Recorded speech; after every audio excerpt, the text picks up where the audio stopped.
ஒருத்தர் ரொம்பவும் மகிழ்ச்சியா வந்துகிட்டு இருந்தார். என்ன விஷயம்னு விசாரிச்சேன். நான் தோத்து போயிட்டேன், அதுதான் மனசுக்கு மகிழ்ச்சியா இருக்கு அப்படின்னார். எனக்கு இது ரொம்ப ஆச்சரியமா போச்சு. இந்த உலகத்துல தோத்து போறவங்க யாரும் மகிழ்ச்சியா இருக்கிறது இல்ல. அப்படி இருக்கிறப்ப இவர் இப்படி சொல்றாரு, எங்க தோத்து போனீங்கன்னு கேட்டேன். அதுக்கப்புறம் தான் அவர் விவரமா சொன்னார். என்னோட 5 வயசு குழந்தையோட நான் விளையாடிக்கிட்டு இருந்தேன். அந்த விளையாட்டுல என் குழந்தை ஜெயிச்சு விட்டுது, நான் தோத்து போயிட்டேன் அப்படின்னார் ரொம்ப உற்சாகமா. நான் யோசிச்சு பார்த்தேன். அதாவது நாம சின்ன குழந்தையா இருக்கிறப்போ எந்த விளையாட்டுல கலந்துக்கிட்டாலும் அதுல நாம தான் ஜெயிக்கணும்னு ஒரு வெறி நமக்குள்ள இருக்கும். நம்மளை எதிர்த்து விளையாடுறவர் நல்லவரா கெட்டவரா, பெரியவரா சின்னவரா அப்படிங்கறதெல்லாம் முக்கியம் கிடையாது. அவர் தோத்து போகணும், நாம ஜெயிக்கணும், அதுதான் முக்கியம். எதிரியை சந்தோஷப்படுத்த விளையாடுகிற கலை அப்ப நமக்கு தெரியறதில்ல. வாழ்க்கையில ஒரு பக்குவம் வந்ததுக்கு அப்புறம் வெற்றி பெறணுங்கிற மன அழுத்தம் போயிடுது. போட்டியில ஜெயிக்கணுங்கிறத விட குழந்தையை சந்தோஷப்படுத்தணுங்கிறது முக்கியமா போச்சு. ஜெயிக்கணுங்கிற வெறி ஓடி போட்டுது.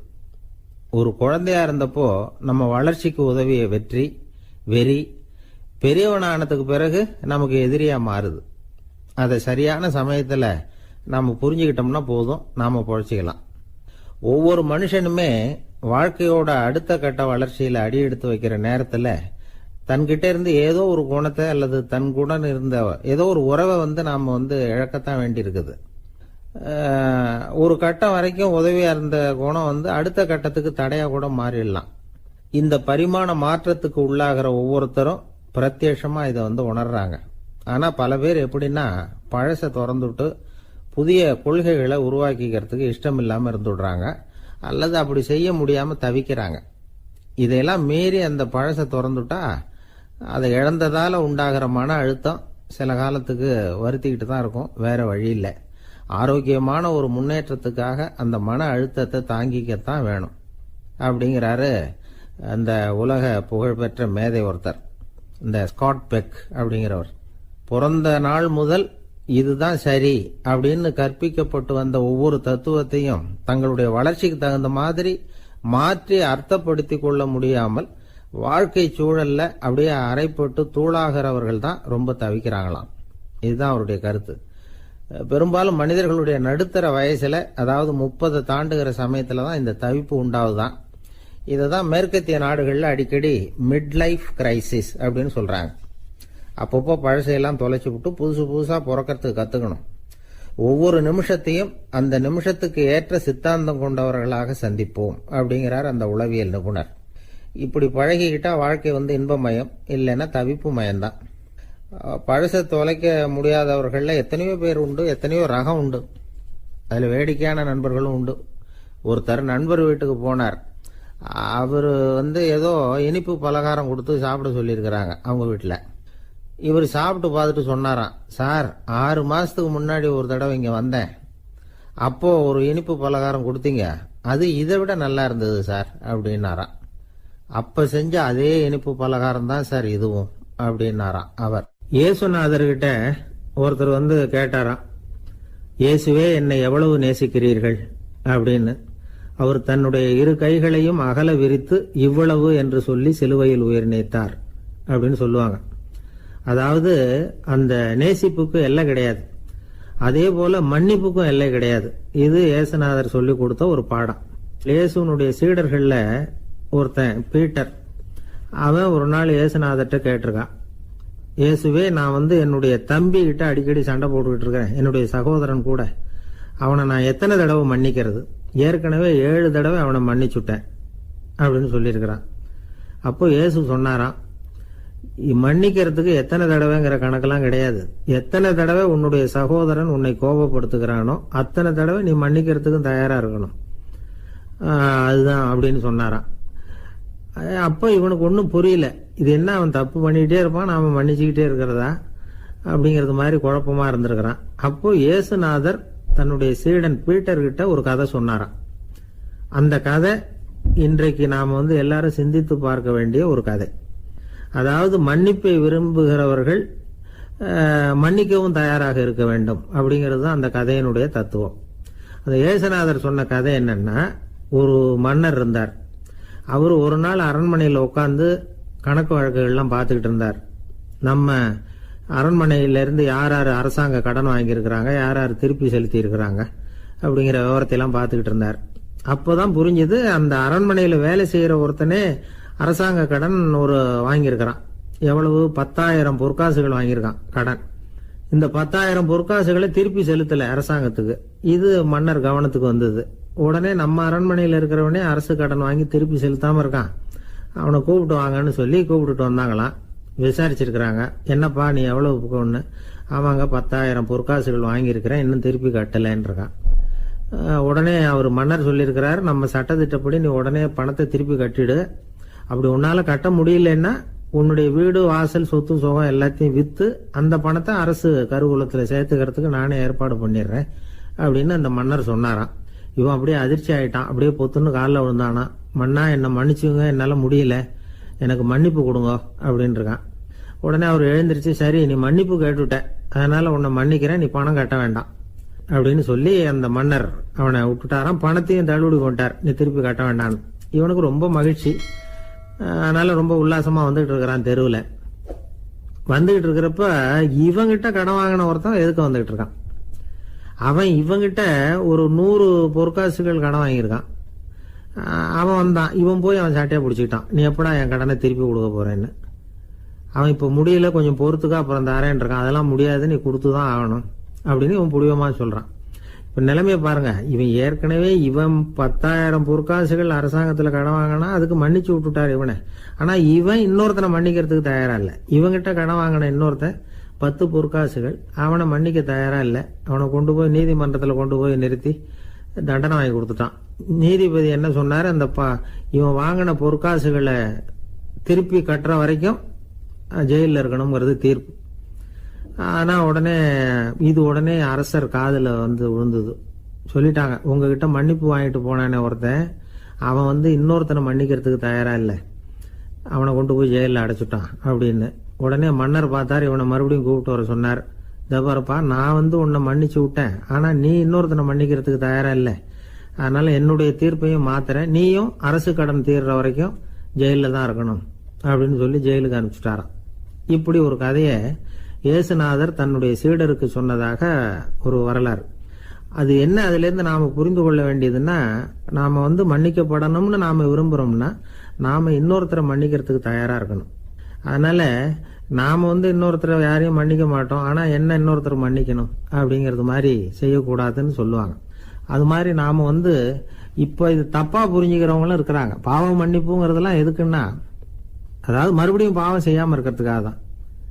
அதான் மன்னிக்கிறாரே அப்படிங்கிறதுக்காக மறுபடியும் பாவம் பண்ணிட்டு இருக்கிறது இல்லை.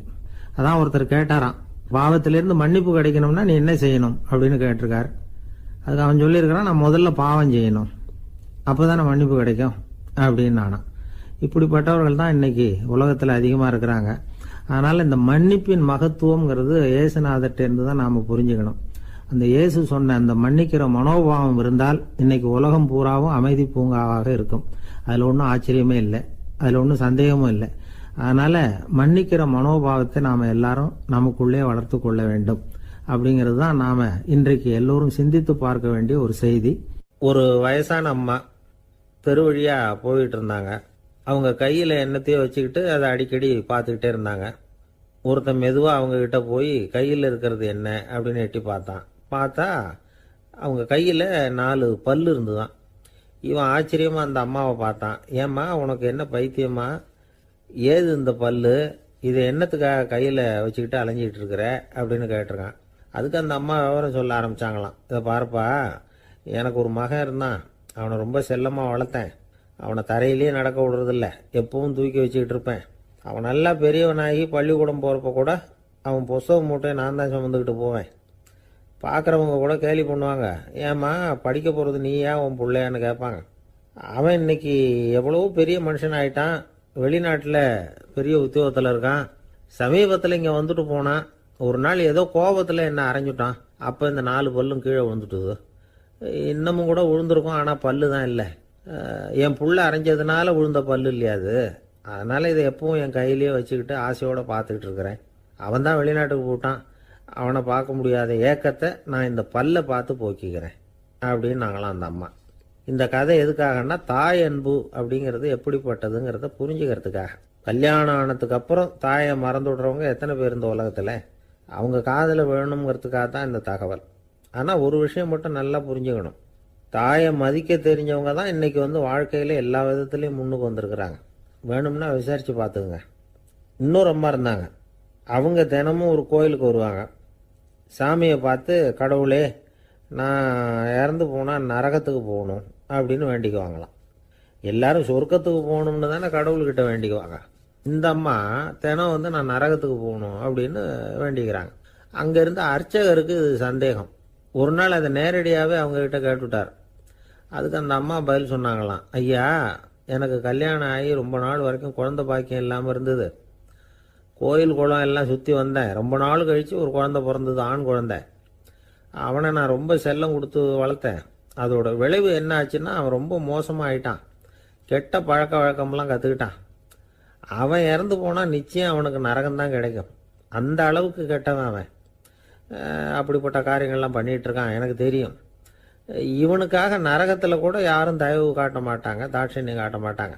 அதனால் இவனுக்கு முந்தி நான் இறந்து நரகத்துக்கு போயிட்டா அங்கே இவனை கவனிச்சிக்கலாமே, இவனுக்கு பணிவிடை செய்யலாமேன்னு பார்க்குறேன் அப்படின்னு நாங்களாம். அதனால தான் நான் நரகத்துக்கு போகணும்னு தினம் ஆண்டவனை வேண்டிகிட்டு இருக்கிறேன் அப்படின்னு கண்கலங்கி அந்த அம்மா சொன்னாங்களாம். அதுதான் தாய் உள்ளம்ங்கிறது. தாயின் பெருமையை சரியாக உணர்ந்துட்டா அவங்களுக்கு எப்பவும் எந்த கஷ்டமும் வராது. இது ஏதோ உபதேசத்துக்காக சொல்கிற வார்த்தை இல்லை, உண்மையான வார்த்தை. இந்த விவரத்தையெல்லாம் நண்பர் ஒருத்தர்கிட்ட சொல்லிகிட்டு இருந்தேன். அவர் கொஞ்ச நாள் கழித்து என்னை தேடி வந்தார். அவர் கையிலேயே 4 பல்லு வச்சுருந்தார். என்னங்க ஆச்சு, ஏதுங்க இந்த பல்லு அப்படின்னு விசாரித்தோம். உங்கள் உபதேசத்தை கேட்டுவிட்டு இந்த உலகத்தில் எல்லாரையும் தாயாக நினைக்க ஆரம்பிச்சிட்டேன். ஒரு அம்மாவை கடத்தரில் பார்த்து தாயேன்னு கூப்பிட்டேன். அவங்க உடனே பலார்னு என்னை அரைஞ்சிட்டாங்க. பல்லு விழுந்துட்டுது. அதை தான் பொறுக்கி எடுத்துக்கிட்டு நேராக உங்களை தேடி வந்துக்கிட்டு இருக்கிறேன்னார்.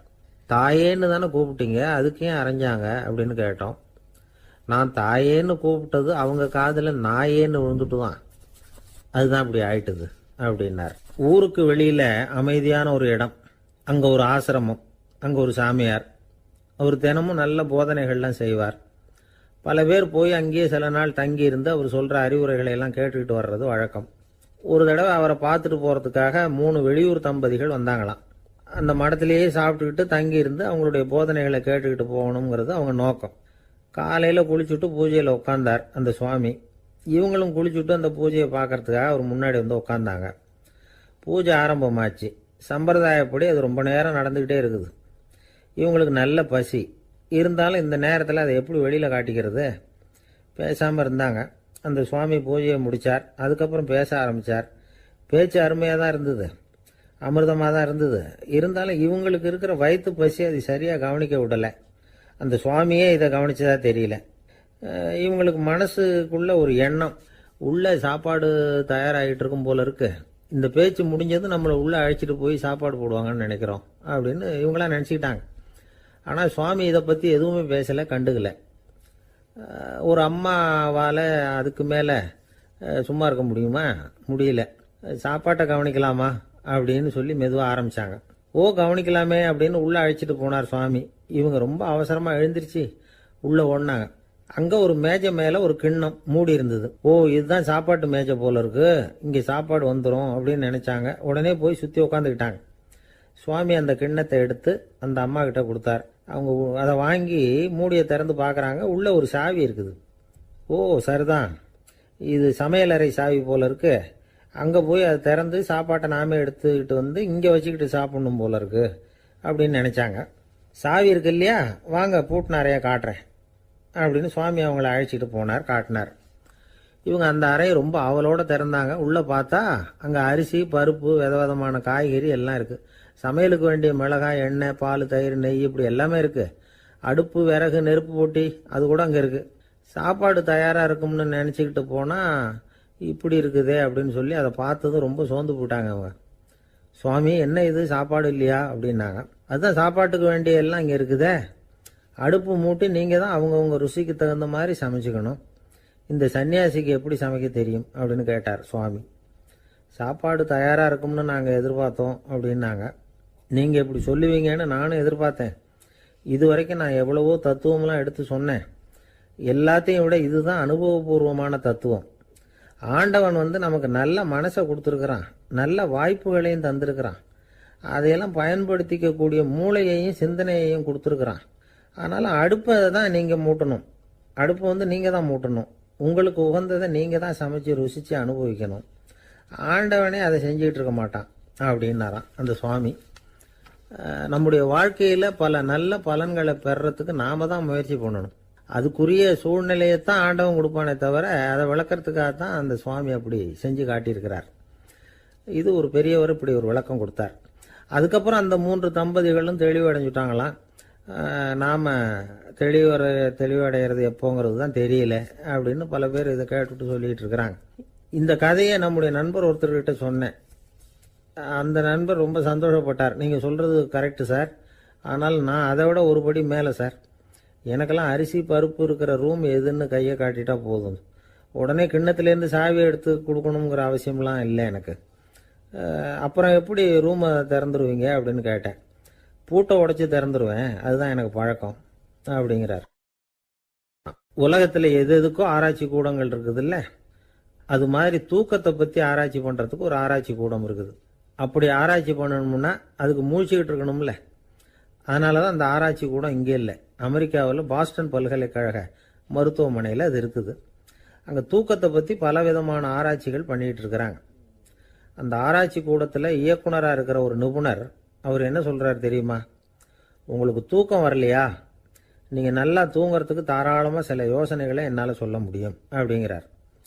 யோசனை தானே, காசா பணமாக கேட்டு வச்சுக்கலாமே.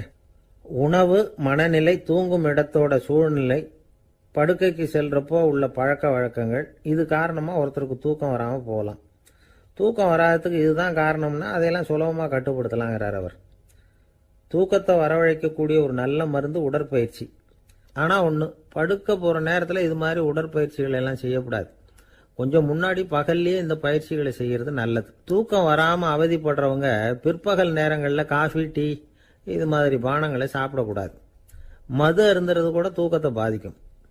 வெது வெதுப்பான நீரில் குளிக்கிறது, தியானத்தில் ஈடுபடுறது, ஓய்வாக இருக்கிறது, படுக்கிறது, அதாவது படுக்கிறதுக்கு முன்னாடி ஒரு குவளை பால் சாப்பிட்றது, இதெல்லாம் தூக்கத்தை வரவழைக்கிறது ரொம்ப உதவியாக இருக்கும். இன்னொரு விஷயம் என்னென்னா, தூங்கி ஆகணுமேங்கிற கவலை வேண்டியதில்லை. அப்படி நினச்சி கவலைப்படுறதை விட்டுடணும். தூக்கம் வரலையா, உடனே படுக்கையை விட்டு எழுந்திருக்க வேண்டியது. வெளியில் வாங்க, வேறு ஏதாவது வேலையில் ஈடுபடுங்க, கொஞ்சம் நேரம் உலாவுங்க, அல்லது ஏதாவது ஒரு புஸ்தகத்தை எடுத்து படிங்க. களைப்பு ஏற்பட்டால் மறுபடியும் படுக்கைக்கு போங்க, தூக்கம் தானே வந்துடும். ஒரு விஷயத்தை மட்டும் நல்லா ஞாபகத்தில் வச்சுக்கணும். படுக்கைக்கு போகிறப்போ உங்கள் மற்ற எல்லா பிரச்சனைகளையும் மறந்துடணும். அது எப்படி சார் முடியும், அந்த நேரம் தானே எல்லா பிரச்சனையும் வரிசையாக ஞாபகத்துக்கு வருது அப்படின்னு நாம் நினைக்கலாம். ஆனால் பழக்கத்தில் அதை நாம் மாற்றிக்க முடியும். கொஞ்சம் முயற்சி பண்ணணும், அவ்வளோதான். இது எல்லாமே ஆராய்ச்சி பண்ணி பார்த்துட்டு அந்த நிபுணர் சொல்கிற கருத்து தான். இன்னொரு விஷயமும் அவர் சொல்கிறார். அது என்னென்னா, உடல் கோளாறு காரணமாக தூக்கம் வராமல் அவதிப்படுறவங்களுக்கெல்லாம் இந்த யோசனைகள் சரியாக வராது அப்படிங்கிறார். அதுக்கெல்லாம் மருத்துவ சிகிச்சை கொடுத்து தான் சரி பண்ணணும். சில பேருக்கு நடு ராத்திரியில் மூச்சு திணறல் ஏற்பட்டு தூக்கம் வராமல் போயிடும். ஊரெல்லாம் தூங்குறப்போ தான் மட்டும் தூங்காமல் மூழ்கிட்டு இருக்கிறது, ஊரெல்லாம் மூழ்கிட்டு இருக்கிறப்போ தான் மட்டும் தூங்குறது, இது மாதிரி கோளாறுகளால் சில பேர் பாதிக்கப்படலாம். காலு தசை முறுக்கிக்கிறதுனால சில பேருக்கு அடிக்கடி விழிப்பு வரலாம். மன அழற்சி காரணமாக சில பேருக்கு தூக்கம் வராது. இது மாதிரி கோளாறுகளுக்கெல்லாம் அதுக்கு தகுந்த மாதிரி சிகிச்சை கொடுத்து தான் சரி பண்ண வேண்டியிருக்கும். எந்த கோளாறும் இல்லாமல் தூக்கம் வரலைன்னா ஆரம்பத்தில் சொன்ன முறைகளை கடைப்பிடிச்சு பார்க்கலாம். தூக்கம் வந்ததுன்னா யோசனை சொன்ன அந்த நிபுணருக்கு நன்றி சொல்லலாம். ஒருத்தர், ஏன் சார் பஸ்ஸில் தூங்குறது கெட்ட பழக்கமானு கேட்டார். இல்லையே, நான் கூட பஸ்ஸில் போகிறப்ப தூங்கிட்டு தானே போவேன் அப்படின்னார் இன்னொருத்தர். அப்புறம் ஏன் என்ன டிரைவர் வேலை வேணாம்னு வீட்டுக்கு அனுப்பி வச்சுட்டாங்க அப்படின்னாராம் அவர். ஒருத்தரை பார்த்து உன்னுடைய நண்பர்கள் யார் அப்படின்னு ஒரு கேள்வி கேட்டு பாருங்க. கொஞ்சம் யோசிச்சு பதில் சொல்லுவாங்க. அவங்க கிட்டேயே உன்னுடைய எதிரிகள் யார் அப்படின்னு கேளுங்க, கடகடன்னு ஒப்பிச்சிருவாங்க. நம்ம மனசு இருக்க, அது எப்படின்னா, நம்ம நண்பர்களை விட எதிரிகளை அது நல்லா ஞாபகத்தில் வச்சுக்கும். இது ஒரு ஆச்சரியமான உண்மை. உங்களால் நண்பர்களை மறந்துட முடியும், ஆனால் எதிரிகளை மறந்துட முடியாது. இது ஒரு வேடிக்கையான நிலைமை தான். அழகான தருணங்களை நாம் ஏன் மறந்துடுறோம்? இது இயற்கை. ஏன்னா நம்ம மனசு மலர்களை கவனிக்கிறது இல்லை, அதில் இருக்கிற முள்ளை தான் கவனிக்குது. தன்னை காயப்படுத்துகிற எதையும் அது உடனே கண்டுகொள்ளுது. ஒரு தெளிந்த சிந்தனை உடைய மனசு மிக அழகாக உள்ள எல்லாத்தையும் கவனிக்கும். அது நன்றியுடன் உணரக்கூடிய எல்லாத்தையும் பார்த்து குறிச்சிக்கும். இப்படிப்பட்டவங்க வாழ்க்கை இயல்பாகவே நல்லா அமையும். அது ரொம்ப அபூர்வம். மனசில் உள்ள ஒரு சிறிய அமைப்பை மாற்றுவதை பொறுத்து தான் இந்த விஷயம் அப்படிங்கிறார் ஓஷோ. ஒரு யூத கோவில் இருந்துதான். அது யூதர்களின் மடமாகவும் இருந்தது. அங்கே ஒரு தலைமை குரு, அவர் ரொம்ப கண்டிப்பானவர். அந்த கோவிலை ஒட்டி ஒரு தோட்டம். ஒரு நாள் காலையில் அந்த தோட்டத்தில் 2 இளம் யூதர்கள் நடந்து போய்கிட்டு இருக்கிறாங்க. காலையில் 1 மணி நேரம், மாலையில் 1 மணி நேரம் அவங்க அந்த தோட்டத்தில் நடக்கிறதுக்கு அனுமதி உண்டு. மற்ற நேரங்களில் அவங்க மத புத்தகங்களை படிக்கணும், பிற விதிமுறைகளை கடைபிடிக்கணும். அந்த 2 பேருமே தொடர்ந்து புகைப்பிடிக்கிற பழக்கம் உள்ளவங்க.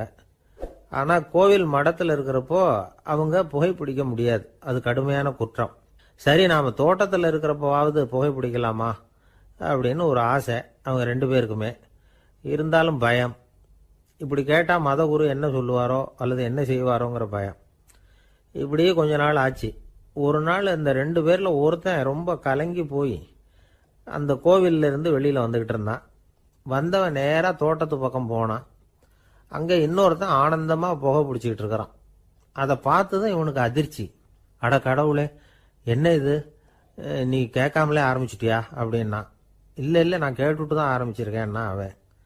அப்படியா, என்ன மனுஷன் இவர், நானும் தான் கேட்டேன், என்ன கண்ணாமுன்னான்னு திட்டிவிட்டார். இது என்ன கோவிலா இல்லை நரகமா? உனக்கு புகை பிடிக்கணும்னு ஆசையாக இருந்தால் நரகத்துக்கு போகணும்னு சொல்லிவிட்டார். அது சரி, உன்னை மட்டும் எப்படி அனுமதிச்சார் அப்படின்னு கேட்டான் இவன். அவன் சிரிச்சுக்கிட்டே, நீ எப்படி கேட்ட சொல்லு அப்படின்னா.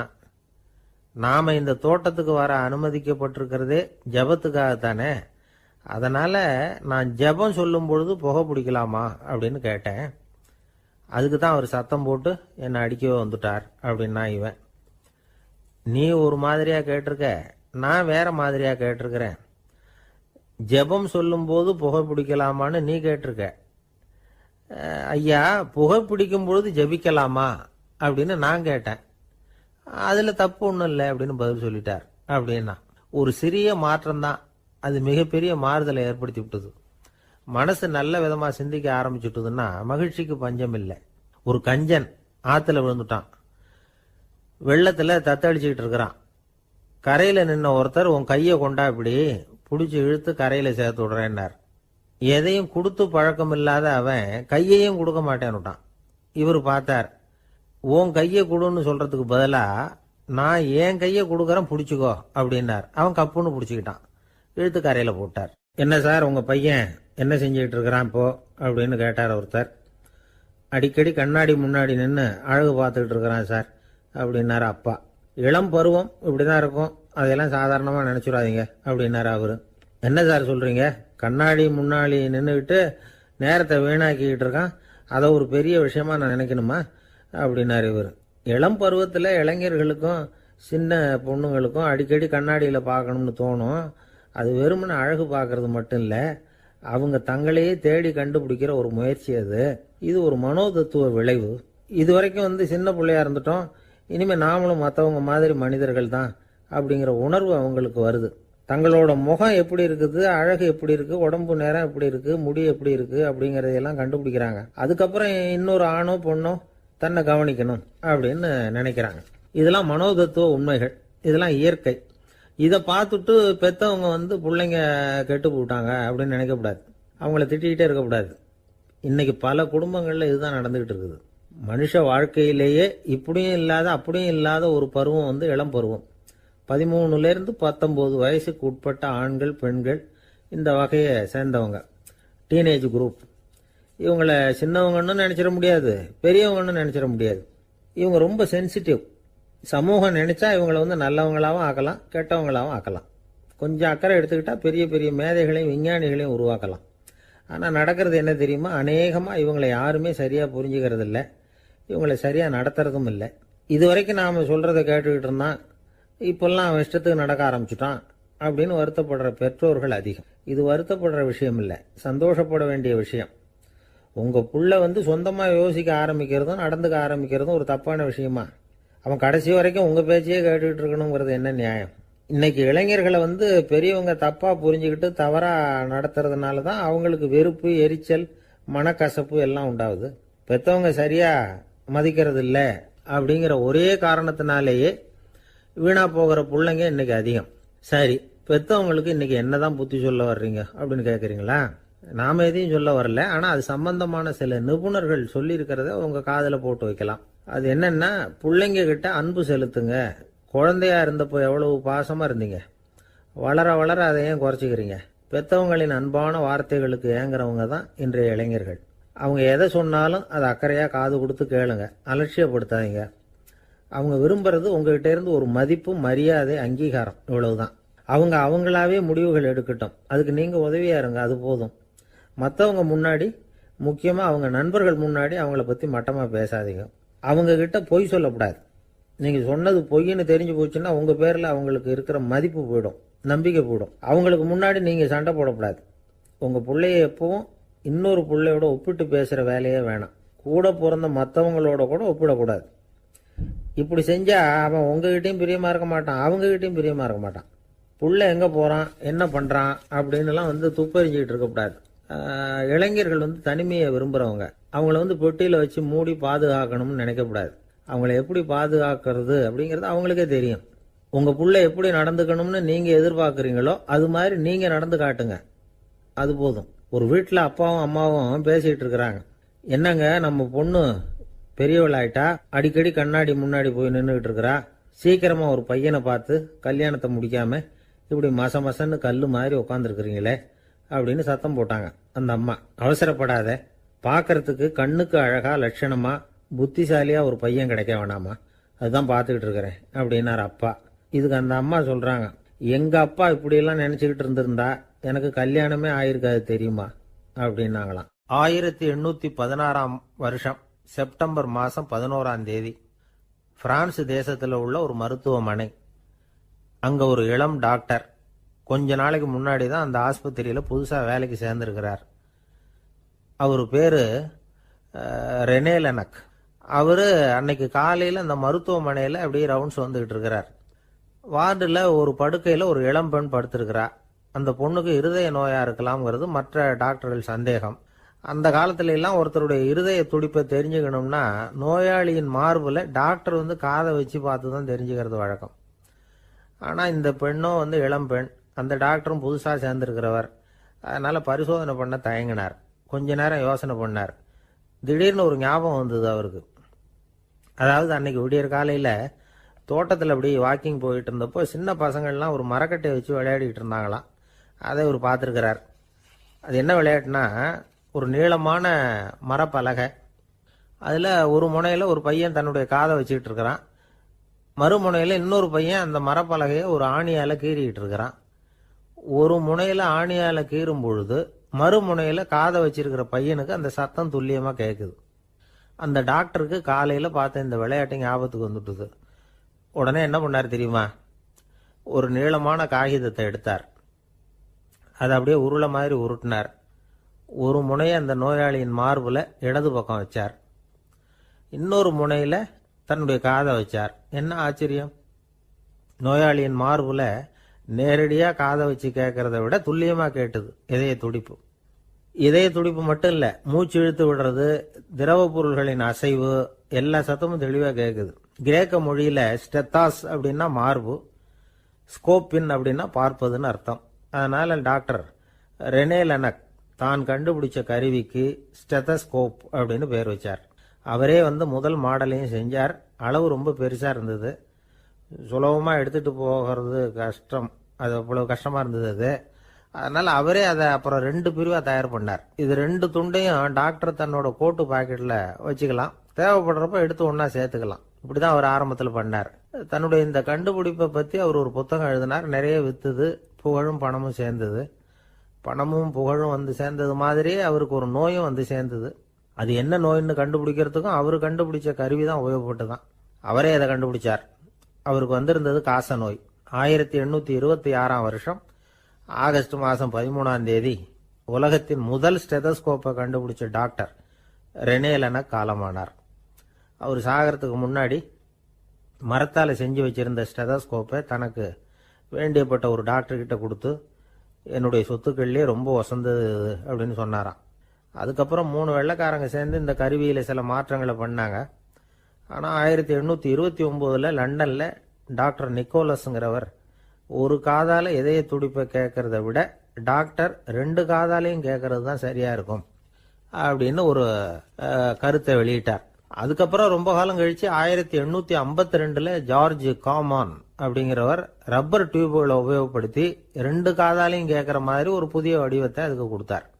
அதுக்கு பிறகு அது படிப்படியா எவ்வளவோ மாற்றங்கள் இருந்தாலும் ஆரம்பத்தில் டாக்டர் ரெனே லெனக் உருவாக்கின அடிப்படை மாடலை யாரும் மாற்றி அமைக்கலைங்கிறது தான் முக்கியமான விஷயம்.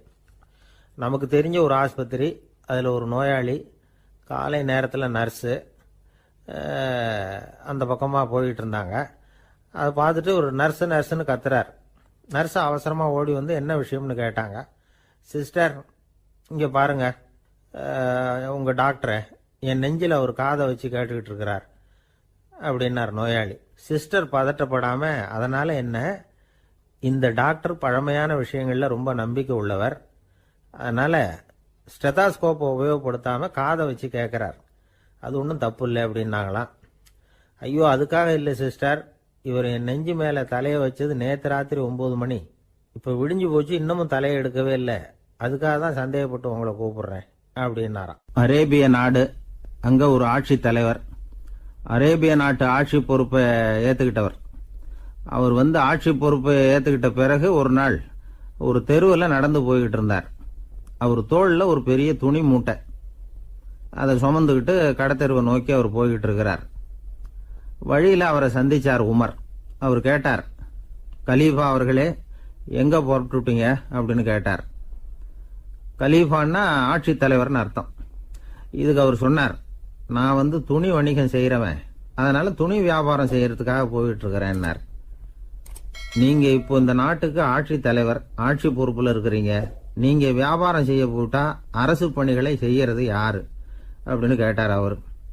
நான் அரசு பணிகளை மட்டுமே செஞ்சுக்கிட்டு இருந்தா என் குடும்பத்தை காப்பாத்துறது யாரு அப்படின்னு கேட்டார் அவர். இப்படி கேட்டவர் யார் தெரியுமா? அவர் தான் அபூபக்கர், இறை தூதர் முகமது அவர்களுக்கு பிறகு கலீஃபாவாக தேர்ந்தெடுக்கப்பட்டவர். அப்போலாம் ஆட்சி தலைவர்களுக்கு சம்பளம்னு எதுவும் கிடையாது. இந்த பிரச்சனையை எப்படி தீர்க்கிறதுன்னு யோசனை பண்ணார் உமர். அபு உபைதா அவர்கள்கிட்ட அழைச்சிட்டு போனார். அவர் யாருன்னா, அவர் தான் பொது நிதி கருவூலத்தின் பொறுப்பாளர். அவர்கிட்ட பிரச்சனையை சொன்னார். இது மாதிரி ஆட்சி தலைவருக்கு பொது நிதியிலிருந்து ஊதியம் அளிக்க முடியுமான்னு கேட்டார். பொது நிதி விதிகளின்படி அதுக்கு சாத்தியம் இல்லைன்னு சொல்லிவிட்டாரு அவரு. சரி, வேற ஏதாவது வழி இருக்குதான்னு கேட்டார் உமர். அபு உபைதா கொஞ்சம் யோசனை பண்ணி பார்த்தார். அப்புறமா சொன்னார், மக்காவிலிருந்து மதீனாவுக்கு குடிபெயர்ந்து வந்த அகதிகளுக்கு நிதி உதவி அளிக்கிறதுக்கு விதிகள்ல இடம் இருக்கு. அப்படி பார்த்தா அபூபக்கரும் அகதி தானே, அதனால எல்லா அகதிகளுக்கும் கொடுக்கறது மாதிரியே அவருக்கும் ஒரு தொகை அளிக்கலாம்னார். கலீஃபா அபூபக்கருக்கு இந்த அகதி உதவி தொகையைத்தான் கொடுத்துட்டு வந்தாங்களாம். குடும்ப செலவுக்கு அது போதுமானதா இல்ல. இருந்தாலும் கலீஃபாங்கிறதுக்காக மற்ற அகதிகளை விட அதிகமா தொகையை பெற அவர் விரும்பல. மார்பு பக்கம் கிழிஞ்சிருந்த ஒரு மேலாடையை தான் அவர் அணிஞ்சிருந்தார். அவருடைய துணைவியார் அஸ்மா, அவங்க ஒரு நாள் தேன் அருந்த ஆசையா இருக்குன்னாங்களாம். நமக்கு கிடைக்கிற ஊதியம் குடும்ப செலவுக்கே போதுமானதா இல்லையே, இந்த நிலையில தேன் வாங்கறதுக்கு காசுக்கு நான் எங்க போவேன் இருக்காரு அவரு. கொஞ்ச நாள் கழிச்சு அவங்க ஒரு தொகையை அவர்கிட்ட கொடுத்து தேன் வாங்கிட்டு வர சொன்னாங்களாம். இவருக்கு ஆச்சரியம், ஏது இந்த பணம்னு கேட்டிருக்காரு. நீங்க தினமும் குடும்ப செலவுக்காக கொடுத்துக்கிட்டு வந்த பணத்துல கொஞ்சம் கொஞ்சமா மிச்சப்படுத்தி வச்சேன்னாங்களாம். அபூபக்கர் அந்த பணத்தை எடுத்துக்கிட்டு நேரா பொது நிதி கருவூல பொறுப்பாளர்கிட்ட போனார். இந்த பணத்தை பொது நிதியில சேர்த்துருங்க, இது அதிகப்படியா எனக்கு தரப்பட்டு வந்த ஊதியம், அடுத்த மாசத்துல இருந்து இந்த தொகையை குறைச்சிங்கன்னு வேற சொல்லிவிட்டாராம். பசியை தணிக்க தேவையான அளவு உணவு, ஒரு ஜோடி உடை, இதை தவிர கூடுதலா மக்கள் பொது நிதியிலிருந்து வாங்கிக்கிறதுக்கு என் குடும்பத்தாருக்கு உரிமை இல்லை அப்படின்னு சொல்லி கண்டிப்பா சொல்லிவிட்டாராம். அவர் வாங்கிட்டு வந்த இந்த குறைந்த ஊதியம் கூட அவர் மனசை உறுத்திக்கிட்டே இருந்தது. கடைசி நேரம் அவர் தம்முடைய மகள் ஆயிஷா அவர்களை அழைச்சார். மகளே, இதுவரைக்கும் பொது நிதியிலிருந்து நான் வாங்கிட்டு வந்த தொகை என்னுடைய இதயத்துல பாரமா அழுத்திக்கிட்டு இருக்கு, என் தோட்டத்தை விற்று அதில் வர்ற பணத்திலிருந்து நான் இது வரைக்கும் வாங்கிட்டு வந்த ஊதிய தொகையை கணக்கு போட்டு பொது நிதியில் சேர்த்து விடு அப்படின்னாராம். பதவி ஏற்கிறதுக்கு முன்னாடி தன்கிட்ட இருந்ததை விட இப்போ கூடுதலாக என்ன சொத்து இருக்குன்னு பார்த்துருக்கார். ஒரு ஒட்டகம், ஒரு கோப்பை, ஒரு பணியாள். இதையும் அடுத்தபடியா கலீஃபாவா வர்றவர்கிட்ட ஒப்படைச்சிருங்க அப்படின்னு விட்டாராம். அதே மாதிரி அடுத்து வந்த உமர்கிட்ட ஒப்படைச்சாங்க. அப்போ உமர் சொன்னாராம், அபூபக்கரே, இந்த முன்மாதிரியால உங்களுக்கு பிறகு இந்த ஆட்சி பொறுப்பை ஏற்கிறவர்களை பெரும் நெருக்கடிக்கு ஆளாகி விட்டீங்க அப்படின்னு சொல்லி ரொம்ப கண் கலங்கினாராம். கடைசியா அபூபக்கர் தன்னுடைய குடும்பத்தாருக்கு விட்டு சென்ற சொத்து ஒரு படுக்கை விரிப்பு, ஒரு போர்வை, அவ்வளவுதான். இது சிந்திக்க வேண்டிய ஒரு செய்தி. ஒரு ஊர்ல ஒரு மன்னர் இருந்தாராம். அமைச்சர் அவர்கிட்ட சொன்னாராம், மன்னா, நம்ம ராஜ்யத்துல இனிமே லஞ்ச ஊழலே இருக்காதுன்னாராம். ஆஹா, அப்படின்னா ஊழல் பேர் வழிகளை எல்லாம் நாடு கடத்தியாச்சா அப்படின்னு கேட்டிருக்காரு மன்னர். இதுக்கு அவரு, அப்படி இல்லைங்க, இனிமே கொடுக்கறதுக்கு ஜனங்கள் கிட்ட பணமே இல்லை அப்படின்னாராம். இந்த உலகத்துல எல்லாருக்கும் மகிழ்ச்சி தரக்கூடிய ஒரு பொருள் எது? இது ஒரு முக்கியமான கேள்வி. இந்த கேள்விக்கு பொருத்தமான ஒரு பதிலை உங்களால சொல்ல முடியுமா? அதாவது கொஞ்சம் யோசிச்சு பார்த்தா பணம்னு சொல்லலாமா? இப்போ கையில் காசு இல்லாதவங்ககிட்ட ஒரு 10 ரூபாய் கொடுத்தா அது அவனுக்கு சந்தோஷத்தை கொடுக்கும். ஏற்கனவே வருமான வரி பிரச்சனையில் சிக்கி இருக்கிறவர்கிட்ட இன்னும் கொஞ்சம் பணம் இருந்தாங்கன்னு சொல்லி கொடுத்தோம்னா அது அவருக்கு சங்கடத்தை தான் கொடுக்கும். அதனால அந்த கேள்விக்கு பணம்ங்கிறது பொருத்தமான பதிலாக இருக்க முடியாது. கேள்வி என்னன்னா, இந்த உலகத்தில் எல்லாருக்கும் மகிழ்ச்சி தரக்கூடிய ஒரு பொருள் எது? சரி, இனிப்புன்னு சொல்லலாமா? ஏன்னா எல்லாருக்கும் இனிக்க தானே செய்யும். அதுலேயும் ஒரு சிக்கல் இருக்கு. சக்கரை வியாதிக்காரங்களுக்கு அது என்ன சந்தோஷத்தையா கொடுக்கும்? ஆக எல்லாருக்கும் வேறுபாடு எதுவும் இல்லாமல் மகிழ்ச்சியை கொடுக்கக்கூடியது வேற ஏதோ ஒன்று இருக்கு. அது என்னன்னு கண்டுபிடிக்கணும். அதுதான் இன்னைக்கு தகவல். இப்போ அதை கண்டுபிடிக்கணும்னா இந்த கதையை கேட்கணும். அது என்ன கதைன்னா, ஒரு ஊரில் ஒரு ராஜா இருந்தார். அவருக்கும் இதே சந்தேகம் வந்துட்டுது. அதாவது எல்லாருக்கும் இன்பம் தரக்கூடிய பொருள் எது அப்படின்னு. இதுக்கு பதில் தெரிஞ்சுக்கிறதுக்கு ஆசைப்பட்டார். சரி, அதுக்கு என்ன செய்யலாம்னு யோசனை பண்ணார். நாட்டு மக்களுக்கு பகிரங்கமாக ஒரு அறிவிப்பு கொடுத்தார். நம்ம நாட்டு மக்கள் இன்பம் தரக்கூடிய பொருள் எதுன்னு நினைக்கிறாங்களோ அதை கொண்டுகிட்டு அரண்மனையில் உள்ள கண்காட்சி மண்டபத்தில் வைக்கலாம். அப்படி அவங்க வைக்கிற பொருள்களில் எது எல்லாருக்கும் இன்பம் தரக்கூடியதாக இருக்குமோ அதை வச்சவருக்கு 1000 பொற்காசுகள் பரிசு அப்படின்னு அறிவிப்பு கொடுத்துட்டார். ஜனங்கள் இந்த அறிவிப்பை கேட்டாங்க. அதுக்கப்புறம் சும்மா இருப்பாங்களா? 1000 பொற்காசுன்னா சும்மாவா? அவங்க கையில் என்னென்ன கிடைச்சதோ அதையெல்லாம் கொண்டாந்து அரண்மனை காட்சி மண்டபத்தில் வச்சுட்டாங்க. அதுக்கப்புறமா ராஜா அங்கே வந்தார். ஒவ்வொன்றா பார்த்துக்கிட்டே வந்தார். முதல்ல ஒரு குயில் இருந்தது, இனிமையாக பாடக்கூடிய குயில். இந்த குயிலோட இன்னிசை எல்லாருக்கும் இன்பம் தரக்கூடியது தான். இருந்தாலும் காது கேட்காதவங்களுக்கு இந்த இசை எப்படி இன்பம் தர முடியும்? அதனால இது சரியில்லைன்னு விட்டார். அடுத்தபடியாக போனார். அங்கே என்ன வச்சிருக்கிறாங்கன்னு பார்த்தா ஒரு அழகான மயில் அங்கே தோகை விரித்து ஆடிக்கிட்டு இருக்குது. இந்த மயிலோட ஆட்டம் மனசுக்கு இன்பம் தரக்கூடியது தான். இருந்தாலும் பார்வை இல்லாதவங்க இந்த ஆட்டத்தை பார்த்து ரசிக்க முடியுமா? முடியாது. அதனால இதுவும் சரியில்லை அப்படின்னு சொல்லிவிட்டார். அதுக்கு அடுத்தபடியாக போனார். பல வகையான இனிப்பு பண்டங்களை வச்சுருந்தாங்க. பார்த்தார், வயசானவங்களுக்கும் நோயாளிகளுக்கும் இது இன்பம் தராது, துன்பம் தான் கொடுக்கும் அப்படின்னார். இப்படி ஒவ்வொன்றா பார்த்துக்கிட்டே போகிறார். அழகான மலர்கள், கனிகள், ஓவியங்கள் எதுவுமே பொருத்தமாக தெரியல. சகல பேருக்கும் இன்பம் தரக்கூடிய வகையில் எதுவும் இல்லை.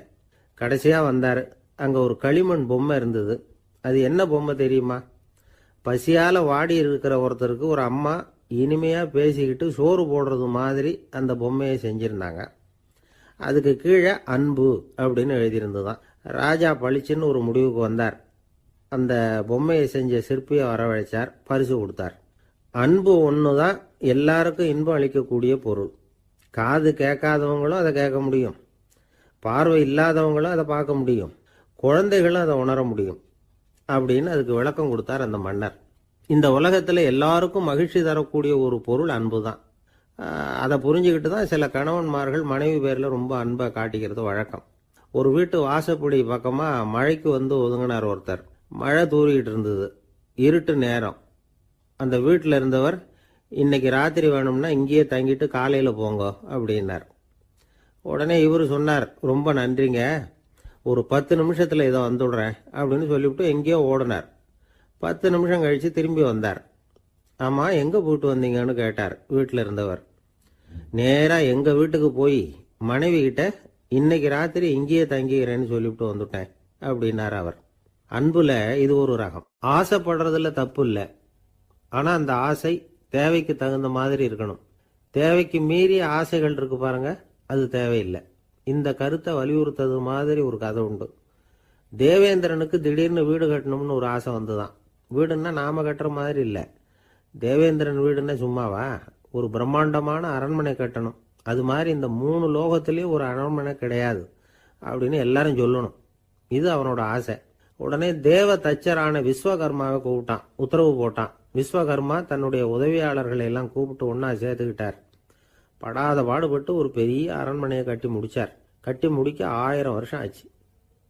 தேவேந்திரன் வந்து பார்க்குறான். அவனுக்கு திருப்தி ஏற்படலை. என்னுடைய அந்தஸ்துக்கு இது ரொம்ப சாதாரணமான கட்டிடம், இதை விட இன்னும் பெருசாக கட்டு அப்படின்னா. தேவ தச்சர் திணறி போயிட்டார். அவரால் அதுக்கு மேலே எதுவும் செய்ய முடியல. என்ன பண்ணுறதுன்னு யோசனை பண்ணார். நேராக நாரதர் காலில் போய் விழுந்தார். நீங்கள் தான் என்னை இந்த பிரச்சனையிலேருந்து காப்பாற்றணும்னார். நாரதர் யோசனை பண்ணார். சரி, கவலைப்படாதேன்னார். நேராக இந்திரன் கிட்ட போனார். இந்திரன் வந்து நாரதரை பார்த்த உடனே வாங்கன்னு கூட்டிகிட்டு போய் அரண்மனையை காட்டினான். இது மாதிரி ஒரு அரண்மனையை நீங்கள் வேற எங்கேயாவது பார்த்துருக்குறீங்களா அப்படின்னு ரொம்ப பெருமையாக கேட்டான். நான் பார்த்ததில்லை, ஆனால் என்னை விட வயசில் மூத்தவர் மகரிஷி லோமேசர், அவர் ஒரு வேளை பார்த்துருக்கிறாரா என்னமோ அப்படின்னார். உடனே அவரை மனசில் நினச்சி தியானம் பண்ணினார். அடுத்த கணம் லோமேசர் அங்கே வந்தார். இடையில ஒரு சின்ன துண்டு, கையில் ஒரு கமண்டலம், தலையில் ஒரு பாய், அவ்வளவுதான் அவர்கிட்ட இருந்தது. எதுக்காக தலையில் எந்த பாய் அப்படின்னு கேட்டான் இந்திரன். என்ன மாதிரி அற்ப ஆயுள் உள்ள ஒரு ஜீவன் தனியாக வீடு கட்டிக்கிட்டு திண்டாடணுமா? இந்த பாய் தான் ஒரு வீடு மாதிரி எனக்கு நிழல் கொடுக்குது அப்படின்னார் அவர். என்னது, உங்களுக்கு வந்து அவ்வளவு கொஞ்சமான ஆயுளா அப்படின்னு ஆச்சரியத்தோடு கேட்டான் இந்திரன். ஆமாம், இதை பாரு, என்னுடைய மார்பில் ஒரு பொற்காசு அளவுக்கு ரோமம் உதிர்ந்துட்டுது. எப்போ என் உடம்புல உள்ள எல்லா ரோமமும் உதிர்ந்துருமோ அப்போ என்னுடைய ஆயுள் முடியும் அப்படின்னார். எப்போ அந்த ரோமங்கள் பூரா உதிரும்னு கேட்டான் இவன். ஒரு பிரம்மா மறைஞ்சதும் ஒரு ரோமம் உதிரும். என் உடம்புல உள்ள ரோமங்களின் எண்ணிக்கை எவ்வளவோ அவ்வளவு பிரம்மாக்கள் தோன்றி அவங்க ஆயுள் முடியும் பொழுது என் உடம்புல உள்ள ரோமங்கள் பூரா உதிரும் அப்படின்னார். அப்படின்னா ஒரு பிரம்மாவோட ஆயுள் எவ்வளவு காலம்னு கேட்டான். ஒரு பிரம்மாவுக்கு 100 தேவ வருஷம். ஒவ்வொரு தேவ வருஷத்துக்கும் 365 தேவ நாள். ஒவ்வொரு தேவ நாள்லையும் ஒன்ன மாதிரி 14 இந்திரர்கள் தோன்றி மறைகிறாங்க அப்படின்னு மகரிஷி லோமேசர் சொல்றார். இதை கேட்டதும் இந்திரன் ஆடி போயிட்டான். அவ்வளவு ஆயுள் உள்ள இவரே அற்ப ஆயுள்னு சொல்றார். நான் என்னுடைய ஆயுளை பெருசா நினைச்சுக்கிட்டு பிரம்மாண்டமான அரண்மனை கட்டணும்னு ஆசைப்படுறேனே அப்படின்னு நினைச்சான். எனக்கு வீடு கட்டின வரைக்கும் போதும்னு விட்டான். அதனால நாமெல்லாம் நம்முடைய தேவைக்கு தகுந்த மாதிரி ஆசைப்படுறது தான் நியாயம். ஆனால் அப்படியே நடந்துக்கிறோம். மனுஷன் வந்து கடவுளையே ஏமாத்தி காசி வாங்கிறதுக்குள்ள ஆசைப்படுறான். ஒரு தீக்குச்சி தீப்பெட்டியை பார்த்து கேட்டுதான், நாம 2 பேரும் தானே உரசிக்கிறோம், ஆனா நான் மட்டும் தீ பிடிச்சி எரிஞ்சு போறேன், நீ அப்படியே இருக்கிறிய அப்படின்னு தான். அதுக்கு தீப்பெட்டி சொல்லி இருக்குது, உனக்கு தலையில கணம் இருக்கு அதனால அழிஞ்சு போற அப்படின்னு தான். எப்படி இருக்கு பாருங்க இந்த பதில். தலையில கணம் உள்ளவங்க யாருமே சரியா இருக்க முடியாது. எவ்வளவு பெரியவங்களா இருந்தாலும் சரி, ரொம்ப கஷ்டம்தான் அது. கர்வம்ங்கிறது கூடவே கூடாது. இதை விளக்கறதுக்கு மகான் ஒருத்தர் ஒரு சம்பவத்தை சொல்றார். அர்ஜுனன் வந்து தீர்த்த யாத்திரை பண்ணானா. அப்போ தென்னிந்தியாவுக்கு வந்திருக்கிறான். ராமேஸ்வரத்துக்கு போனப்போ அங்க இலங்கைக்கு கல்லுலாம் அடுக்கி போடப்பட்டிருந்த பாலத்தை பார்த்தானா. ஒரு சின்ன குரங்கு அதுக்கு பக்கத்துல விளையாடிட்டு இருந்திருக்கு. அதை பார்த்துட்டு அர்ஜுனன் சிரிச்சிருக்கான். ஏன் சிரிக்கிறேன்னு கேட்டிருக்கு அந்த குரங்கு. ராமன் மிகச்சிறந்த வில் வீரன். அப்படி இருக்கிறப்போ அவன் வந்து இலங்கைக்கு அம்புகளாலேயே ஒரு பாலம் கட்டியிருக்கலாம். அதை விட்டுட்டு போயும் உன்ன மாதிரி குரங்குகளை துணையா வச்சுக்கிட்டு இப்படி ஒரு கருங்கல் பாலத்தை கட்டியிருக்கிறானே அப்படின்னு நானா. அம்புகளால பாலம் கட்ட முடியுமா அப்படின்னு கேட்டுதான் குரங்கு. ஏன் முடியாது, என்னால முடியுமேன்னு இருக்கான் அர்ஜுனன். அம்பால பாலம் கட்டலாம், இருந்தாலும் என்ன மாதிரி குரங்குகள் ஏறி நடந்தா அது தாங்குமா? அதனாலதான் ராமர் வந்து கருங்கல் பாலமே கட்டினார் அப்படின்றது குரங்கு சொல்லிச்சான். அப்படியே சொல்ற, நான் வேணும்னா இப்ப அம்புகளாலேயே ஒரு பாலத்தை கட்டுறேன், நீ அது மேல ஏறி நடந்து பார். பாலம் விழுந்துட்டுதுன்னா நான் தீ மூட்டி அதுல குதிச்சு உயிர் தியாகம் பண்ணி விடுறேன் அப்படின்னு நான் ரொம்ப கோபமா. உடனே அந்த சின்ன குரங்கு பெரிய உருவம் எடுத்துட்டுதான். கையில் கதையோட அர்ஜுனன் முன்னாடி நிற்கிறான் அனுமன்.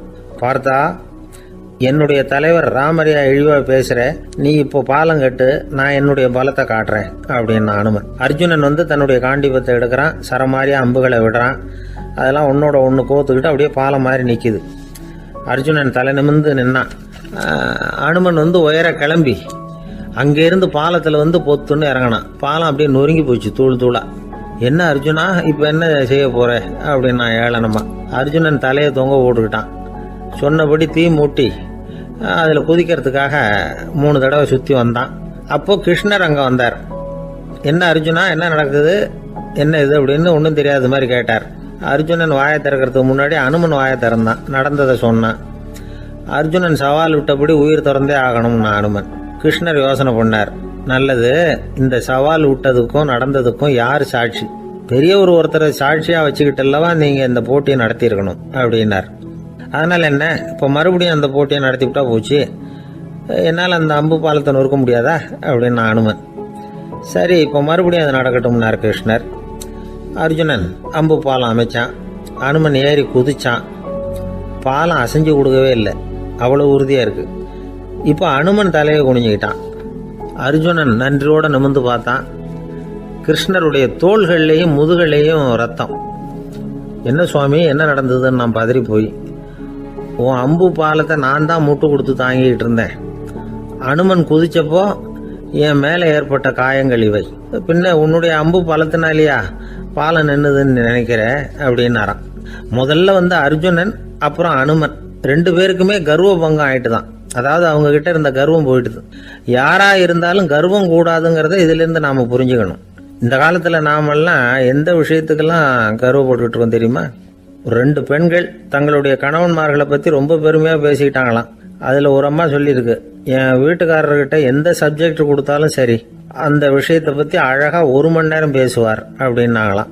உடனே இன்னொரு அம்மா, அது என்ன பிரமாதம், என் வீட்டுக்காரருக்கு சப்ஜெக்டே தேவையில்லை, விஷயமே இல்லாம நாள் பூரா பேசிக்கிட்டு இருப்பார் அப்படின்னாங்களாம். ஆசைப்படுறதுல தப்பு இல்லை, ஆனா அந்த ஆசை தேவைக்கு தகுந்த மாதிரி இருக்கணும். தேவைக்கு மீறிய ஆசைகள் இருக்கு பாருங்க, அது தேவையில்லை. இந்த கருத்தை வலியுறுத்தது மாதிரி ஒரு கதை உண்டு. தேவேந்திரனுக்கு திடீர்னு வீடு கட்டணும்னு ஒரு ஆசை வந்துதான். வீடுன்னா நாம கட்டுற மாதிரி இல்லை. தேவேந்திரன் வீடுன்னா சும்மாவா, ஒரு பிரம்மாண்டமான அரண்மனை கட்டணும். அது மாதிரி இந்த 3 லோகத்திலயும் ஒரு அரண்மனை கிடையாது அப்படின்னு எல்லாரும் சொல்லணும். இது அவனோட ஆசை. உடனே தேவ தச்சரான விஸ்வகர்மாவை கூப்பிட்டான், உத்தரவு போட்டான். விஸ்வகர்மா தன்னுடைய உதவியாளர்களை எல்லாம் கூப்பிட்டு ஒன்னா சேர்த்துக்கிட்டார். படாத பாடுபட்டு ஒரு பெரிய அரண்மனையை கட்டி முடிச்சார். கட்டி முடிக்க 1000 வருஷம் ஆச்சு. தேவேந்திரன் பார்க்கறான். அவனுக்கு திருப்தி ஏற்படல. என்னுடைய அந்தஸ்துக்கு இது ரொம்ப சாதாரணமான கட்டிடம், இதை விட இன்னும் பெருசா கட்டு அப்படின்னா. தேவ தச்சர் திணறி போயிட்டார். அவரால் அதுக்கு மேல எதுவும் செய்ய முடியல. என்ன பண்றதுன்னு யோசனை பண்ணார். நேரா நாரதர் காலில் போய் விழுந்தார். நீங்க தான் என்ன இந்த பிரச்சனையிலேருந்து காப்பாற்றணும்னார். நாரதர் யோசனை பண்ணார். சரி, கவலைப்படாதேன்னார். நேரா இந்திரன் கிட்ட போனார். இந்திரன் நாரதரை பார்த்த உடனே வாங்கன்னு கூட்டிட்டு போய் அரண்மனையை காட்டினான். இது மாதிரி ஒரு அரண்மனையை நீங்க வேற எங்கேயாவது பார்த்துருக்கிறீங்களா அப்படின்னு ரொம்ப பெருமையா கேட்டான். நான் பார்த்ததில்ல, ஆனா என்னை விட வயசுல மூத்தவர் மகரிஷி லோமேசர், அவர் ஒருவேளை பார்த்துருக்கிறாரா என்னமோ அப்படின்னார். உடனே அவரை மனசுல நினைச்சு தியானம் பண்ணினார். அடுத்த கணம் லோமேசர் அங்க வந்தார். இடையில ஒரு சின்ன துண்டு, கையில ஒரு கமண்டலம், தலையில ஒரு பாய், அவ்வளவுதான் அவர்கிட்ட இருந்தது. எதுக்காக தலையில இந்த பாய் அப்படின்னு கேட்டான் இந்திரன். என்ன மாதிரி அற்ப ஆயுள் உள்ள ஒரு ஜீவன் தனியா வீடு கட்டிக்கிட்டு திண்டாடணுமா? இந்த பாய் தான் ஒரு வீடு மாதிரி எனக்கு நிழல் கொடுக்குது அப்படின்னார் அவர். என்னது, உங்களுக்கு அவ்வளவு கொஞ்சமான ஆயுளா அப்படின்னு ஆச்சரியத்தோட கேட்டான் இந்திரன். ஆமா, இதை பாரு, என்னுடைய மார்புல ஒரு பொற்காசு அளவுக்கு ரோமம் உதிர்ந்துட்டுது. எப்ப என் உடம்புல உள்ள எல்லா ரோமமும் உதிர்ந்துருமோ அப்ப என்னுடைய ஆயுள் முடியும் அப்படின்னார். எப்ப அந்த ரோமங்கள் பூரா உதிரும்னு கேட்டான் இவன். ஒரு பிரம்மா மறைஞ்சதும் ஒரு ரோமம் உதிரும். என் உடம்புல உள்ள ரோமங்களின் எண்ணிக்கை எவ்வளவோ அவ்வளவு பிரம்மாக்கள் தோன்றி அவங்க ஆயுள் முடியும் பொழுது என் உடம்புல உள்ள ரோமங்கள் பூரா உதிரும் அப்படின்னார். அப்படின்னா ஒரு பிரம்மாவோட ஆயுள் எவ்வளவு காலம்னு கேட்டான். ஒரு பிரம்மாவுக்கு 100 தேவ வருஷம். ஒவ்வொரு தேவ வருஷத்துக்கும் 365 தேவ நாள். ஒவ்வொரு தேவ நாள்லயும் ஒன்ன மாதிரி 14 இந்திரர்கள் தோன்றி மறைகிறாங்க அப்படின்னு மகரிஷி லோமேசர் சொல்றார். இதை கேட்டதும் இந்திரன் ஆடி போட்டான். அவ்வளவு ஆயுள் உள்ள இவரே அற்ப ஆயுள்னு சொல்றார். நான் என்னுடைய ஆயுளை பெருசா நினைச்சுக்கிட்டு பிரம்மாண்டமான அரண்மனை கட்டணும்னு ஆசைப்படுறேனே அப்படின்னு நினைச்சான். எனக்கு வீடு கட்டின வரைக்கும் போதும்னு விட்டான். அதனால நாமெல்லாம் நம்முடைய தேவைக்கு தகுந்த மாதிரி ஆசைப்படுறது தான் நியாயம். ஆனா அப்படியே நடந்துக்கிறோம். மனுஷன் கடவுளையே ஏமாத்தி காசி வாங்கறதுக்குள்ள ஆசைப்படுறான். ஒருத்தன் கடவுளை நினைச்சு தவம் இருந்தான். கடவுள் நேரில் வந்தார். தேவலோகத்துல ரூபாய்க்கெல்லாம் என்ன மதிப்புன்னு கேட்டான். அங்கெல்லாம் ரூபாய்ங்கிறது உங்க பணத்துல 1 கோடி ரூபாய்க்கு சமம். அதாவது தேவலோகத்துல 1 ரூபான்னா இங்க 1 கோடி ரூபா. அது மாதிரி எங்களுக்கு ஒரு நாள்ங்கிறது உங்க கணக்குல 1 கோடி வருஷத்துக்கு சமம் அப்படின்னாரு கடவுள். அப்படின்னா எனக்கு நீங்க அதிகமா எதுவும் தர வேணாம், உங்க கணக்குப்படி ஒரே 1 ரூபா கொடுங்க, அது போதும்னா இவன் ரொம்ப சாமர்த்தியமா.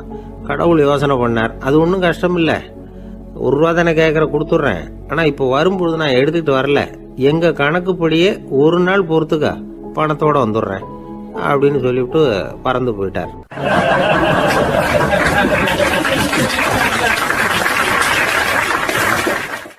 ஒருத்தர் மனசுல நிம்மதி இல்லாம உட்கார்ந்திருந்தார்.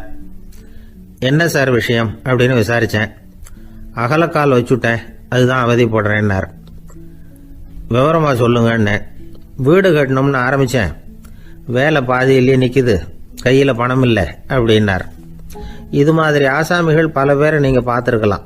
இவங்கெல்லாம் சுலபமா மன அழுத்தத்துக்கு ஆளாயிடுறாங்க. மன உளைச்சல், அதாவது ஸ்ட்ரெஸ் அப்படின்னு சொல்றோமே, அதுக்கு அடிப்படையான சில காரணங்கள் உண்டு. அதாவது மிகையாக திட்டமிடுதல் அப்படிங்கிறதும் ஒரு முக்கியமான காரணம். நடைமுறை சாத்தியம் என்னங்கிறத மனசுல வச்சுக்கிட்டு எந்த திட்டத்தையும் தீட்டணும், அப்பதான் அது சரியா வரும். 2வது காரணம் என்ன தெரியுமா? ஒரே நேரத்தில் பல்வேறு செயல்களில் ஈடுபடுறது. தொலைபேசியில பேசிக்கிட்டே கையில் இருக்கிற கடிதத்தை படிச்சுக்கிட்டே எதிரில் உட்காந்துக்கிட்டு இருக்கிறவருக்கும் அப்பப்போ பதில் சொல்லிக்கிட்டு மனசுல பல்வேறு சிந்தனைகளை அப்படியே ஓட விட்டுக்கிட்டு இருக்கிறது, இதுவும் மன அழுத்தத்தை உண்டாக்குது. 3வது காரணம், எதிலேயும் வெற்றி மட்டும் எதிர்பார்க்கிற ஒருதலைப்பட்சமான ஆர்வம். நாம தொட்டதெல்லாம் வெற்றியாவே முடியணும் அப்படின்னு எதிர்பார்க்கிறவங்க ஏதாவது ஒண்ணுல தோல்வியை கண்டா தோண்டு போயிடுறாங்க. எப்படியும் முடியலாம்ங்கிற எண்ணம் ஏற்கனவே நமக்குள்ள இருந்துட்டுதுன்னா அந்த அவஸ்தை வராது. அதனால அதுவும் நம்ம வளர்த்து கொள்ள வேண்டிய ஒரு குணம். மன உளைச்சல் ஏற்படுறதுக்கு இன்னொரு காரணம், எதையும் வேகமா செஞ்சுடணும் அப்படிங்கிற துடிப்பு. அந்த துடிப்பே மனசை அழுத்த ஆரம்பிச்சிடும். எந்த ஒரு காரியத்திலையும் தாமதமோ இடையூறோ ஏற்பட்டா அதை பொறுத்துக்கிற மனப்போக்கம் வேணும். அது இல்லாதவங்க அழுத்தத்துக்கு ஆளாயிடுறாங்க. சில பேர் வேலைன்னு எந்த நேரம் பார்த்தாலும் வேலையே கதின்னு கிடப்பாங்க. பொழுதுபோக்குக்கோ உடற்பயிற்சிக்கோ குடும்பத்தில் உள்ளவங்க அல்லது நண்பர்கள் கூட கலந்துரையாடவோ கொஞ்சம் கூட நேரம் ஒதுக்க மாட்டாங்க. இந்த சுபாவம் மன அழுத்தத்தை உண்டு பண்ணும். இதையெல்லாம் புரிஞ்சுக்கிட்டு அதிலிருந்து விடுபடுறது எப்படின்னு யோசிக்கணும். வல்லுநர்கள் இது தொடர்பாக சில யோசனைகளை சொல்லி வச்சிருக்கிறாங்க. அது என்னன்னா, வாழ்க்கைங்கிறது பிரச்சனைகளால பின்னப்பட்ட ஒன்று. அது எப்பவுமே முடிவடையாத ஒரு தொடர்கதை அப்படிங்கிறத முதல்ல நாம புரிஞ்சுக்கணும். ஒரே நேரத்தில் ஒரு காரியத்தில் மட்டுமே நாம கவனம் செலுத்தணும். அடுத்தவங்க காரியத்தில் தலையிடக்கூடாது. எதையும் பேச ஆரம்பிக்கிறதுக்கு முன்னாடி நம்மை நாமே கேட்டுக்க வேண்டிய கேள்வி 2. 1, நான் சொல்ல போறது ரொம்ப முக்கியமானதா? 2வது, நான் சொல்றத அவங்க கேட்கறதுக்கு ஆசைப்படுறாங்களா? நான் பேசுறதுக்கு அது சரியான நேரம் தானா? இதை யோசிச்சு பார்த்ததுக்கு அப்புறம் எதையும் பேச ஆரம்பிக்கணும். முடிஞ்ச அளவுக்கு வளைந்து போகிற சுபாவத்தை வளர்த்துக்கணும். நம்ம நேரம் விலை மதிப்பு இல்லாதது, அதை வீணாக்கக்கூடாது. சிரிக்க தெரியலனாலும் பரவாயில்ல, முகத்தில் கொஞ்சம் புன்முறுவலாவது காட்டணும். இதெல்லாம் ரொம்ப முக்கியம். அடுத்தவங்க ஏதாவது செஞ்சா உடனே நன்றி சொல்ல மறக்கப்படாது. தினமும் கொஞ்சம் நேரத்தை தனிமையில் செலவு பண்ணணும். மன உளைச்சலிருந்து விடுபடுறதுக்கு 3 முக்கிய வழிகள் சொல்றாங்க. அதை சுருக்கமா ரெட் அப்படின்னு சொல்றாங்க. RED ஆங்கில எழுத்துல. அந்த முதல் எழுத்து R, அது என்னன்னா ரிலாக்ஸேஷன், அதாவது இடை ஓய்வு. 2வது E எக்ஸர்சைஸ், உடற்பயிற்சி. 3வது டயட், திட்டமிட்ட உணவு முறை. அதனால